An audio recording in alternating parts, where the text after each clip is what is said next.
Hey Y&R fans! Waving hand, welcome to Y&R Trends, your go-to spot for the juiciest Young and the Restless updates, shocking spoilers, and all the drama you can't stop talking about. From surprise returns to scandalous twists, we break it all down for you, every day. So grab your coffee, hit that subscribe button, and let's dive right into Genoa City's hottest gossip. The tension in Genoa City rises on Monday, September 15th, 2025, as The Young and the Restless delivers another jam-packed episode that leaves everyone on edge, pushing loyalties, relationships, and long-buried secrets to the surface. The morning begins with Sally pacing around her apartment, her phone buzzing in her hand as she debates whether to call Billy. Her mind runs a mile a minute, replaying his reckless choices from the past week. She knows he's been spiraling, gambling with Newman Media, gambling with his reputation, and gambling with her trust. She whispers to herself, if I don't stop him now, he's going to destroy everything. Sally feels the weight of responsibility because, despite their rocky history, she cares deeply for Billy. With shaky determination, she grabs her keys and heads out, determined to make a frantic appeal before it's too late. Over at Chancellor Winters, Devon and Lily exchange cautious glances across the conference table. There's an unspoken concern lingering between them, one that goes beyond business strategy. Devon leans in and murmurs, something's not right with Billy, and if he drags us down with him, it could undo everything we've worked for. Lily stiffens, trying to push back her emotions, but she can't ignore her brother's instincts. She sighs, admitting quietly that she's been worried too. As they prepare for yet another tense board meeting, Lily pulls out her phone, considering whether she should confront Billy herself. Yet she hesitates, remembering how explosive his temper has been lately. The last thing she wants is to pour gasoline on an already raging fire. Still, the thought gnaws at her, Billy's unraveling, and she might not have the power to rein him back in.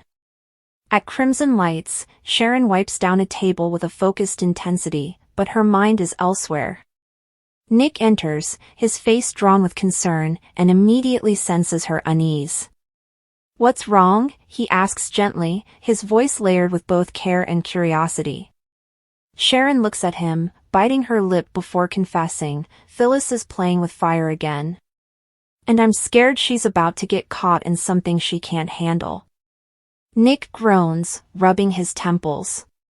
He knows Sharon is right. Phyllis has always had a way of inserting herself into situations far bigger than she can control. I just don't know how many times I can bail her out, he admits, conflicted between his protective instincts and the exhaustion of years spent cleaning up Phyllis's messes.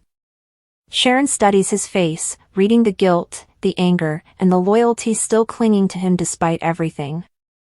She softly warns, Nick, if Phyllis goes down this time, she's not just going to drag herself with her. She could drag you too. Meanwhile, Phyllis herself is at the Grand Phoenix, perched at the bar with a glass of wine in hand. Her eyes dart around the room as though expecting someone, or something, to jump out at her. She's been playing a dangerous game with Tucker, digging for information, and whispering promises of alliances she has no intention of honoring. The problem is, Tucker's no fool. Phyllis has begun to sense that he knows she's double-dealing, and that realization terrifies her. She swirls her wine nervously, trying to convince herself she still holds the upper hand. I've gotten out of worse, she mutters, but deep down she knows this time feels different. Her phone buzzes with a cryptic message, we need to talk. Now. Her heart skips. Is it Tucker? Or someone even more dangerous? Phyllis straightens her posture, trying to exude confidence, but inside, panic is clawing its way up her throat. Elsewhere, Billy sits in his office at Newman Media, papers scattered everywhere, his hands clutching his head as if to physically hold together the fragments of his crumbling composure. He's been gambling too much, literally and figuratively, and the walls are closing in. As he stares at the latest numbers, he feels that familiar rush, that reckless thrill that's both his addiction and his downfall. Just then, Sally bursts in, her fiery energy filling the room. You have to stop this, she pleads, her voice sharp with urgency. Billy looks up, his expression defensive. "I don't need a babysitter, Sally," he snaps. But she refuses to back down. "This isn't about babysitting, it's about saving you from yourself," she fires back, her voice trembling with frustration. Billy's jaw tightens. Deep down he knows she's right, but admitting that would mean facing his demons head-on, and he's not ready for that battle.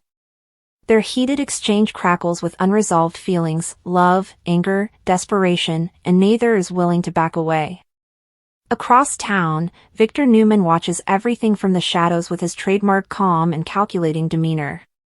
He's piecing together information from various sources, his mind working like a chess master preparing for checkmate. He knows Billy is spiraling, he knows Sally is trying to intervene, and most importantly, he knows Tucker has been moving pieces in ways that threaten his empire. Victor narrows his eyes, muttering under his breath, "They all think they can outmaneuver me. They'll learn soon enough." He picks up the phone, instructing one of his contacts to keep an eye on Phyllis. Victor has seen her unravel before, and if she's meddling with Tucker, he needs to know exactly what she's plotting. The wheels of the Newman machine are turning, and when Victor is on the move, Genoa City had better brace itself. Meanwhile, Abby finds herself caught in the middle of her family's never-ending power struggles.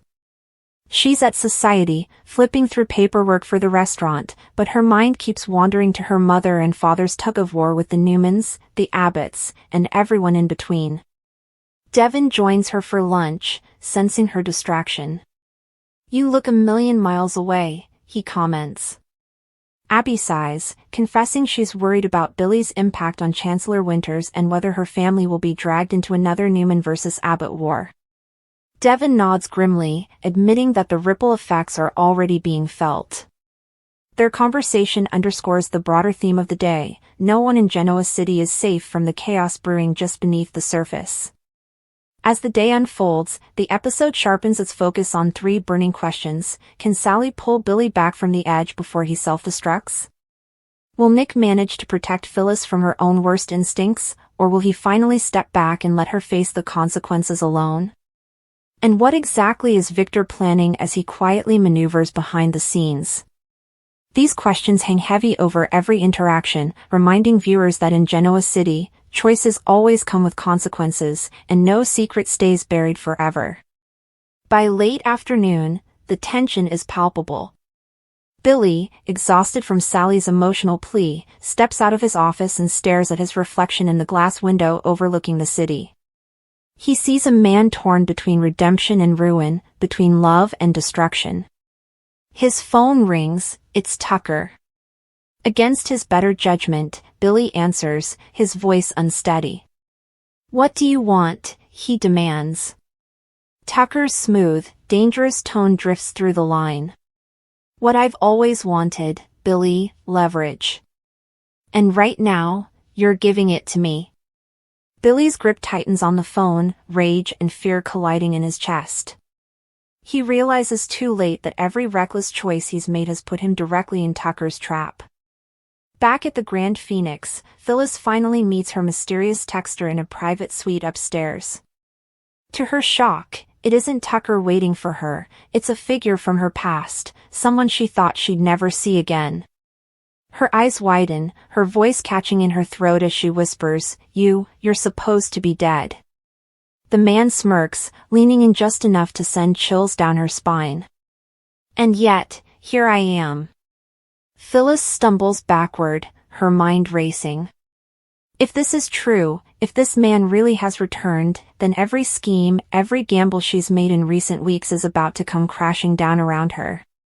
The landscape of daytime television is a unique and enduring facet of American culture, a world where narratives unfold with a deliberate and sprawling pace, inviting viewers into a long-term relationship with characters and their endlessly complicated lives. Within this realm, few institutions carry the weight and history of The Young and the Restless, a series that has not only defined the genre for decades but has also managed to evolve while retaining its core identity. An analysis of a full episode from a future date, such as Monday, September 15, 2025, necessitates an understanding that the show exists within a continuous flow, where each installment is a single thread in a much larger tapestry. To examine a hypothetical episode on this date is to engage in a speculative yet grounded exploration of the show's narrative mechanics, character dynamics, and its unwavering commitment to high-stakes emotional drama, all while considering the spoilers that would inevitably build anticipation for its audience. A Monday episode in the world of soap operas is particularly significant. It serves as a narrative reset and acceleration point following the weekend hiatus, tasked with recapturing the audience's attention and propelling the week's storylines forward.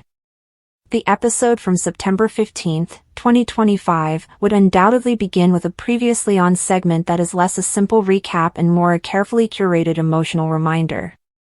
It would highlight the most agonizing cliffhangers from the previous Friday, a lingering shot of a character's shocked face upon discovering a secret, the ominous final words of a threat, or the tense standoff that was left unresolved. This is a crucial ritual, re-establishing the stakes and ensuring the viewer is immediately re-immersed in the heightened reality of Genoa City. The central narrative engine of this episode would likely revolve around 2 or 3 core plotlines, each representing a different facet of the show's classic formula: romance, corporate intrigue, and mystery.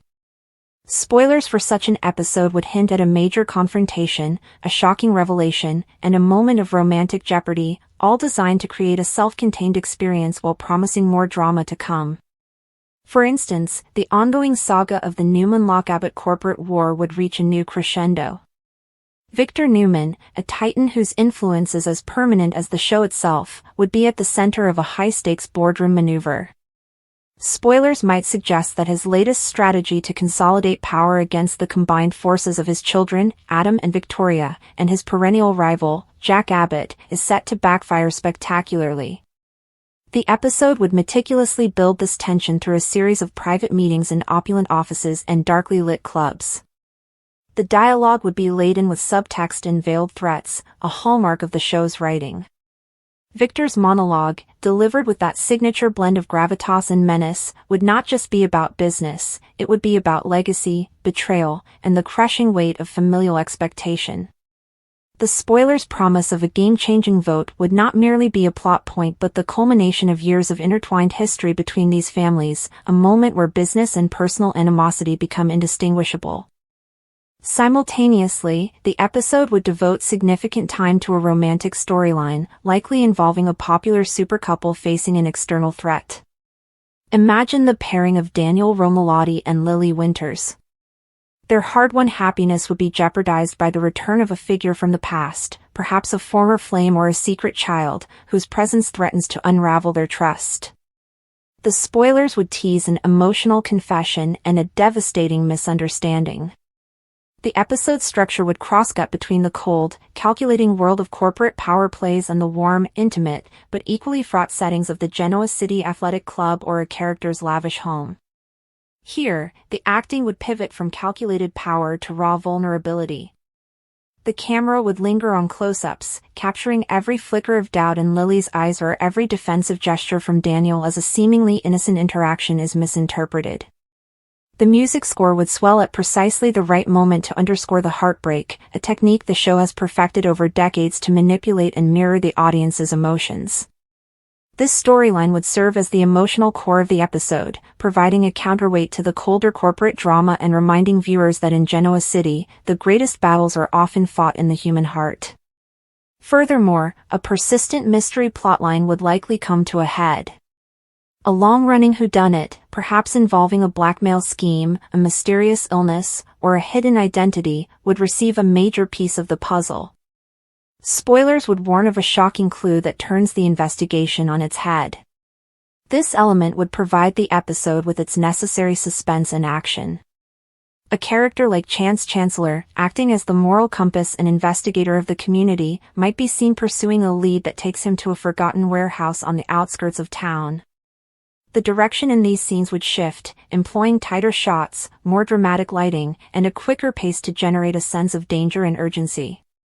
The revelation of this clue, a discarded item of clothing, a previously unseen photograph, a cryptic text message, would be presented in a dramatic final scene before the credits roll, ensuring the audience is hooked for the next day's episode. This structure exemplifies the show's mastery of the cliffhanger, a promise that no matter how many threads are tied up, new ones are immediately unraveled. The technical execution of the episode is paramount to its effectiveness. The Young and the Restless has a distinct visual style that has evolved while maintaining a classic quality. The production design is a character in itself. The sleek modernism of Jabot Cosmetics contrasts with the old-world, imposing grandeur of the Newman Ranch. The lighting is always flawless, designed to glamorize its stars even in their moments of deepest despair. The editing pace of a modern episode is notably quicker than its predecessors, reflecting contemporary viewing habits, but it still allows moments to breathe, particularly during the dramatic monologues that are a staple of the genre. The performance style, too, is a unique blend of heightened realism. Actors must convey enormous, operatic emotions, rage, passion, despair, with a sincerity that prevents it from tipping into parody. It is a delicate balance, and the success of an episode hinges entirely on the cast's ability to sell these extravagant plots with genuine human emotion. A single tear rolling down a character's cheek at the right moment can sell a storyline that involves amnesia, twin switcheroos, and corporate espionage. Ultimately, an episode of The Young and the Restless from September 15, 2025, would function as a microcosm of the entire series. It is a carefully engineered product designed to fulfill a specific contract with its audience, to provide escape, emotional catharsis, and the addictive pleasure of ongoing narrative. The spoilers that precede it are not merely informational, they are a key part of the viewing ritual, building community speculation and anticipation. They promise a continuation of a world that is both fantastical and familiar, where problems are larger than life but the emotions they elicit are profoundly real. The show's enduring power lies in this alchemy, its ability to take the mundane building blocks of human conflict, love, money, power, family, and elevate them to a grand, theatrical scale. It is a daily ritual, a constant in a changing world, and an analysis of any single episode reveals a complex machinery of storytelling that has been refined over half a century to perfect the art of the cliffhanger and the comfort of the familiar. To watch is to be part of a tradition, to engage with a story that never truly ends, but merely pauses, always promising that tomorrow in Genoa City will be even more dramatic than today.